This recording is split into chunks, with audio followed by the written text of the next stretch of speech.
ಓಂ ಶ್ರೀ ಬಸವೇಶ್ವರಾಯ ನಮಃ. ಓಂ ಗುರುಮಾಧವ. ವೇದಿಕೆಯಲ್ಲಿ ಸಿಂಹಾಸನ ಅಲಂಕೃತರಾದ ಶ್ರೀ ಬಸವಾನಂದ ಪ್ರಭುಜಿಯವರ ಪಾದ ಪದ್ಮಗಳಿಗೆ ಎರಗುತ್ತಾ ಆಸನದಲ್ಲಿ ಆಸೀನರಾದಂಥ ಎಲ್ಲ ಬಸವ ಕಲ್ಯಾಣ ಮಂಟಪದ ಶರಣರ ಬಳಗಕ್ಕೂ ಹಾಗೂ ಕೆಳಗೆ ಕುಳಿತಂಥ ಬಸವ ಬಳಗದ ಶರಣಿಯರ ಪಾದ ಕಮಲಗಳಿಗೆ ವಂದಿಸುತ್ತಾ ಮತ್ತು ನಿರೂಪಣ ಕರ್ತರಿಗೂ ಮಾಧ್ಯಮದ ಭಕ್ತ ವೃಂದಕ್ಕೂ ವಂದಿಸುತ್ತಾ ಮೊದಲನೆಯದಾಗಿ ನನ್ನ ವೈಯಕ್ತಿಕ ಪರಿಚಯವನ್ನು ಹೇಳುತ್ತೇನೆ. ನಾನು ಯಲ್ಲಪ್ಪ ಲಕ್ಷ್ಮಪ್ಪ ಮೃಗು ಸಾಕೀನ್ ಮೊದಲು ತಾಲೂಕರಗಟ್ಟಿ. ನಾನು ಶ್ರೀ ಇಂಚಿಗೇರಿ ಸಾಂಪ್ರದಾಯ ಗುರು ಮಾಧವಾನಂದ ಪ್ರಭುಜಿಯವರ ಗುರು ಭಕ್ತನಾಗಿದ್ದು, ನನ್ನ ವೈಯಕ್ತಿಕ ನಮ್ಮ ಮನೆತನದ ನಂದ ಮಾಹಿತಿ ಹೇಳ್ತದೆ. ನಮ್ಮ ಲಗ್ನವನ್ನು ನಾವು ಇಂದು ಗುರುವರಾಗಿದ್ದರೂ ಸಹಿತ ಲಿಂಗಾಯತರ ಲಗ್ನ ಮಾಡಿ ನಾವು ಒಂದು ಜಾತ್ಯಾತೀತ ಬಂತನ ಹೊಂದಿದಂಥವ್ರು.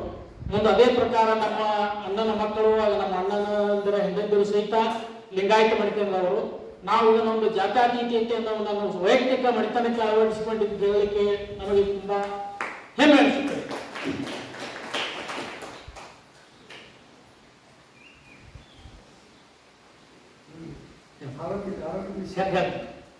ಇನ್ನು ಮೇಲೆ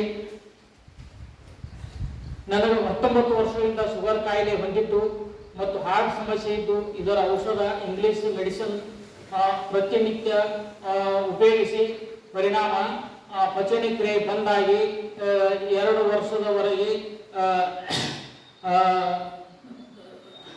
ವರದರಾಜ್ ಗೋಕಾಕ್, ಸಂತೋಷ್ ಹಜಾರಿ ಇವರ ವತಿಯಿಂದ 2 ವರ್ಷ ನಿರಂತರ ಟ್ರೀಟ್ಮೆಂಟ್ ಅನ್ನು ತೆಗೆದುಕೊಂಡೆ. ಆ ಗುಳಿಗೆ ಔಷಧವಿದ್ದಾಗ ಮಾತ್ರ ನನ್ನ ಆರೋಗ್ಯ ಚೆನ್ನಾಗಿರುತ್ತಿತ್ತು. ನಾವು ನಿಸರ್ಗದ ಏನು ಇಂಗ್ಲಿಷ್ ಮೆಡಿಸಿನ್ ಯೂಸ್ ಮಾಡೋದ್ರಿಂದ ನಮ್ಮ ಜಠರ ಬಂದಾಗಿತ್ತು. ಬಂದಾದ್ರೆ ಅದ್ರ ಸಲುವಾಗಿ ನಾವು ಇದ್ರ ಜಠರದ ನಾವು ಪ್ರಯುಕ್ತ ಅದನ್ನ ಆಕ್ಟಿವಿಟಿ ಮಾಡ್ಬೇಕಂತೇಳಿ ಅದು ಇಂಗ್ಲಿಷ್ ಮೆಡಿಸಿನ್ ಯೂಸ್ ಮಾಡೋಣ 2 ವರ್ಷ ನಿರಂತರ ತಗೊಂಡಿವಿ. ನಾವು ಒಂದು ತಿಂಗಳಿಗೆ 5,000 ರೂಪಾಯಿ ಖರ್ಚು ಬರ್ತೈತ್ರಿ. ಅದರಂತ ಪ್ರತಿ ತಿಂಗಳು ಅಂದ್ರೆ ನಾವು 2 ವರ್ಷ ತಗೊಂಡಿವಿ. 2 ವರ್ಷ ತಗೊಂಡ್ಮೇಲೆ ಅದು ಗುಳಿಗೆ ಇದ್ದಾಗ ಅಷ್ಟೇ ಕಡಿಮೆ ಆಗಿತ್ತು. ಗುಳಿಗೆ ಇಲ್ಲದಾಗ ಮತ್ತು ಯಾಜಿಟಿ ಸಂಘ ರಿಪೀಟ್ ಆಗಿತ್ತು. ಹಂಗಾಗಿ ನಾವು 2 ವರ್ಷ ಸಾಕಾಗಿ ಅದ್ರ ಮಲತ್ತ ನಮ್ಮ ಜೀವನ ಮಾಡೋ ಗುರುಗಳು ಏನಂದ್ರು, ಇಲ್ಲ ನೀವು ನ್ಯಾಚುರೋಪತಿ ಮಾಡಂತ. ನ್ಯಾಚುರೋಪತಿ ಮಾಡ್ಬೇಕಂತ ಇಲ್ಲಿ ಗುರುಗಳ ಕಡೆ ಬಂದ್ವಿ. ಅದರ ನಂತರ ಇಲ್ಲಿ ಬಸವಾನಂದ ಪ್ರಭುಗಳ ಸಂಪರ್ಕ 2024 ಆಗಸ್ಟ್ ನಾನು ನಿಸರ್ಗ ಚಿಕಿತ್ಸೆಗೆ ಬರಬೇಕಾದ 2 ವರ್ಷಗಳ ಪರ್ಯಂತ ಈ ಇದರ ಮಾನಸಿಕ ಶಾಂತಿ ಹೊಂದು ಇಲ್ಲಿ ಉಪವಾಸ ಬಂದ ಮೇಲೆ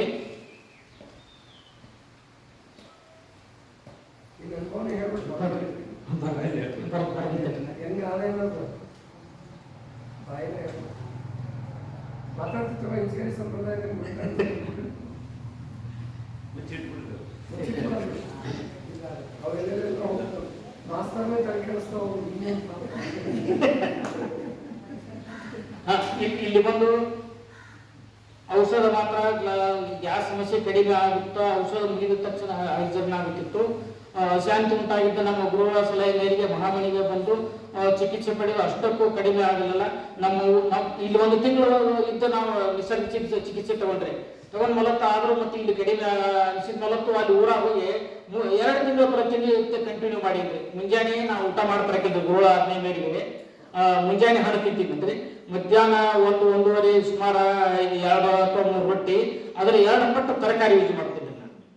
ಅಂದ್ರೆ ಇದಕ್ಕೆ ಜಠರಕ್ಕೆ ಸಲೀಸಾಗಲಿ ಅನ್ನೋ ಸಲುವಾಗಿ ಗುರುಗಳು ಹೇಳಿದ ಪ್ರಕಾರ ಮುಂದೆ ಸಾಯಂಕಾಲ ಊಟ 8:30 ಒಳಗಾಗಿದೆ 2 ಅಥವಾ 3 ರೊಟ್ಟಿ, ಅದರ 2 ಪಟ್ಟು ತರಕಾರಿ ಯೂಸ್ ಮಾಡ್ತಿದ್ದೆ. ನಮ್ಮ ಮುಂದೆ ಯಾವುದೋ ಪರಿಸ್ಥಿತಿಯಲ್ಲಿ ನಾ ಎಂಥದ್ದು ಇದಾದರೂ ವಾಕಿಂಗ್ ತಪ್ಪಿಸ್ತಾರಕ್ಕಿಲ್ಲ. ವಾಕಿಂಗ್ ಯಾವುದೋ ಥರ ಮಾಡ್ತಿದ್ವಿ. ಇಷ್ಟಿದ್ದಾಗ 1 ವರ್ಷ ಮಾಡ್ಲಾಕ ಏನೋ ಆರಾಮಾಗ್ತದೆ. 1 ವರ್ಷದ ನಂತರ ಹೋಗಿ 25ಕ್ಕೆ 1/4 ಏಪ್ರಿಲ್ 25ನೇ ಇಸ್ವಿಯೊಳಗೆ ಆಕ್ಸಿಡೆಂಟ್ ಆಗಿ ಒಂದು 6 ತಿಂಗಳು ಅಡ್ಮಿಟ್ ಆಗಿದ್ರಿ. ಇಲ್ಲಿ ಅಲ್ಲಿ ಬರಬೇಕು, ಇಲ್ಲಿ ಅಲ್ಲಿ ಬರುತ್ತಾರೆ. ಅದನ್ನ ಒಂದು 6 ತಿಂಗಳು ಬೆಡ್ ರೆಸ್ಟ್ ಆಗಿದ್ದರೆ ಅದೇನು ಮಜಾರ ಆಗಿ ನನ್ನ ವಾಕಿಂಗು ಮತ್ತು ದಿನನಿತ್ಯಕ್ಕೆ ಅಡಚಣೆಯಾಗಿ ಮತ್ತೆ ನನಗೆ ಮುಂದೆ ಇಂಗ್ಲಿಷ್ ಮೆಡಿಸಿನ್ ಯೂಸ್ ಮಾಡಿನೆಲ್ಲ ಮತ್ತೆ ಹೊರಗೆ ರಿಪೀಟ್ ಆಗ್ತದೆ. ಅದು 40 ನಾವು ಮನೆಯಾಗ ಇಲ್ಲಿ ಮಟ್ಟ ನಾವು ಉಪವಾಸ ಮಾಡೋದು. ಪ್ರತಿ ತಿಂಗಳ ಏನು ಏಕಾದಶಿ ಬರ್ತಾಳ ಬರೀ ನಾ ನೀರಿನ ಮೇಲೆ ಇರ್ತಾನೆ, ನೀರು ಬೇಕೋ ಮಜ್ಜಿಗೆ ಮೇಲೆ. ಆದ್ರೆ ಇಲ್ಲಿ ಮಟ್ಟ ನಾವು ಪ್ರಯತ್ನ ಮಾಡಿ ಕಡಿಮೆ ಆಗಲಿದ್ರೆ ಆದಾಗ ಮತ್ತೆ ಹೊಳೆ ಬಂದ ಸಲ ಈಗ ಬಂದ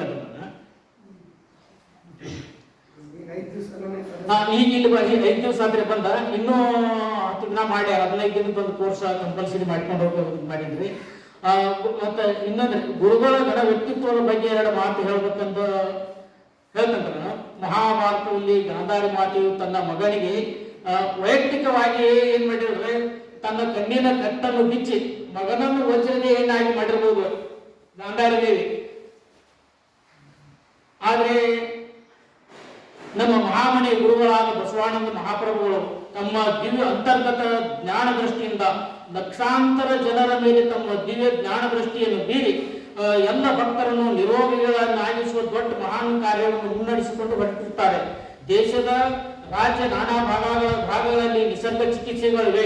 ಇಲ್ಲಿ ಘಟಪ್ರಭಾ ಅದಾವು, ಇಲ್ಲಿ ಹುಬ್ಬಳ್ಳಿ ಬೆಂಗೇರಿ ಆಗದಾವು, ಇಲ್ಲಿ ಚನ್ನಬಸವ ಕೇಂದ್ರ ಉತ್ತರ ಕನ್ನಡ ಆಗದಾವು. ಅಲ್ಲಿ ಏನಲ್ಲ, ಇಲ್ಲಿ ಘಟಪ್ರಭಾ ಒಂದು ವೈಯಕ್ತಿಕ ಡಾಕ್ಟರ್ ಆಗಿರ್ಬೋದು. ಕರೆ ಇಲ್ಲಿ ಏನಂದ್ರೆ ಇದು ಒಬ್ಬ ತಪಸ್ವಿಗಳೇ, ಆ ತಪಸ್ಸಿನ ದಿವ್ಯ ದೃಷ್ಟಿ ಕೊಡುವುದರಿಂದ ನಾವು ಎಲ್ಲದರ ಯಾರೇ ಇದ್ರೂ ನಾವು ಒಂದು ತಪಸ್ಸಿನ ಬಲದಿಂದ ಆರೋಗ್ಯವಂತರಾಗ್ತೇವೆ. ಅದೊಂದು ವಿಶೇಷತೆ. ಮುಂದೆ ಇಲ್ಲೇ ನಮ್ಮಲ್ಲಿ ಇವರೇ ನಮ್ಮ ತಾಯಿಯವ್ರೆ ಇಂದ್ರ ಕೊಟ್ಟ ಮಹಾಪ್ರಸಾದ ಅಂದ್ರಲ್ರಿ, ಅಂದ್ರೆ ಮಹಾಮಳೆ ಏನ್ ಮಳೆ ಬರುತ್ತಲ್ರಿ, ಮಳೆ ನೀರನ್ನು ಸಂಗ್ರಹಿಸೋದಕ್ಕೆ ಯಾವುದೋ ಒಂದು ಕಲುಷಿತ ಇದೆ ಇಲ್ಲಲ್ರಿ. ನಾವು ಇಂದ ಬೋರ್ ಹಾಕ್ತೀವಲ್ಲ, ಖನಿಜಾಂಶ ಬಂದ ಅಲ್ಲಿ ನೀರು ಉಪಯುಕ್ತ ಆಗಿರ್ತದೆ. ಭೂಮ್ಯಾಗ ಹರಿದು ಬಂದ ನಾವು ಔಷಧ ಹೊಡಿತೀವಿ, ರಾಸಾಯನಿಕ ಕೆಮಿಕಲ್ ಹಾಕ್ತೀವಿ, ಅದೆಲ್ಲ ಹರಿದು ಬಂದ ಇಂದ ಬಾಯಿ ನೀರು ಆಗ್ಬೋದು, ಕೆರೆ ನೀರು ಆಗ್ಬೋದು, ಮಲಿನಾಗಿರ್ತದೆ. ಆಗ ಮಳೆ ನೀರು ನಮ್ಮ ಮಹಾಸ್ವಾಮಿಗಳು ಏನ್ ಮಾಡ್ಯಾರೆ, ಮಳೆ ನೀರು ಕೊಯ್ ನೀರು ಮಾಡಿ ಇದು ಮಾಡ್ತಾರಲ್ಲ, ಆ ನೀರು ದಿವ್ಯ ಔಷಧ. ಅದನ್ನ ನಾವು ಸರಿಯಾಗಿ ಉಪಯೋಗ ಮಾಡ್ಕೋಬೇಕಂತೇಳಿ ನಮ್ಮಲ್ಲಿ ನಿಜ ಹೇಳ್ಕೊಳ್ತೇನೆ. ನಾನು ವಿಶಿಷ್ಟ ಅಂದ್ರೆ ಪರಿಶುದ್ಧವಾದ ಮಳೆ. ಈ ತಪಸ್ಸಿನ ಶಕ್ತಿಯನ್ನು ಹೆಚ್ಚಿನ ಪ್ರಮಾಣ ಭಕ್ತರು ಇದರ ಲಾಭವನ್ನು ಪಡೆದುಕೊಂಡು ಪುನೀತರಾಗಬೇಕೆಂದು ಬೇಡಿಕೊಂಡು ಇಷ್ಟು ಹೊತ್ತು ನನಗೆ ಮಾತನಾಡಲಿಕ್ಕೆ ಬೇರ್ಪಡಿಸಿದ ಗುರುಗಳಿಗೂ ಹಾಗೂ ಕಮಿಟಿಯವರಿಗೂ ನನ್ನ ಹೃತ್ಪೂರ್ವಕ